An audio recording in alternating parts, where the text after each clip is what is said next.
வணக்கம். சொர்க்கமா நரகமா? படிப்பு வரவில்லை. முரட்டுத்தனமும் கோபமும் அதிகம். எல்லோரிடமும் சண்டை.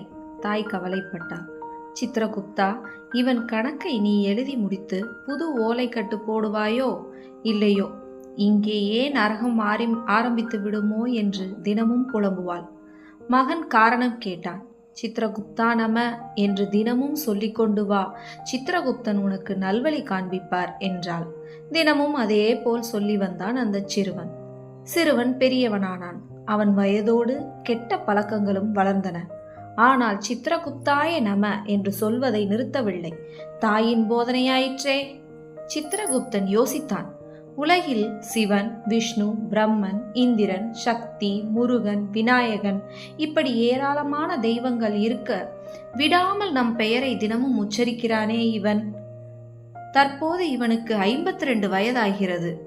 இவனது ஏட்டை புரட்டுவோம் என்று ஏட்டுச்சுவடியை படித்தவர் திடுக்கிட்டார். அவனுக்கு 1 வாரத்தில் மரணம் என்றிருந்தது. அவனது கனவில் போய், அப்பனே, நீ செய்யாத பாவம் இல்லை. உன் ஆயுள் முடிய 7 நாட்களே உள்ளன. தினமும் என் நாமாவை மட்டும் உச்சரித்து வந்த உனக்கு நரகம் அனுபவிக்க செய்ய எனக்கு வேதனையாக இருக்கிறது.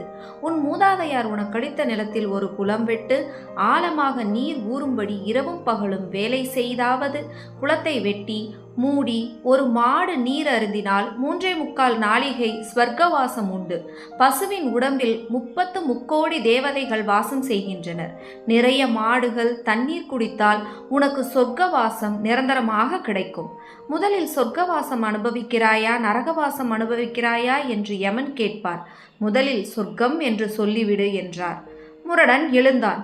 சித்திரகுப்தர் கனவில் கூறியபடி ஏராளமான ஆட்களை வைத்து நிலத்தில் நடுவில் குளம் வெட்டினான். இரவு பகல் ஏராளமாக வேலை செய்து குளத்தில் பொட்டு தண்ணீர் கூட வரவில்லை.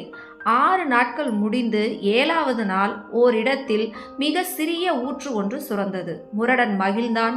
மாடு வரவேண்டுமே. சித்திரகுப்தன் மாடாக வந்தார். குளக்கரையில் நின்று மா என்று குரல் கொடுத்தார். இந்த மாவுக்கு இங்கே நீர் இருக்கிறது வாருங்கள் என்று பொருள். மாடுகள் ஓடி வந்தன.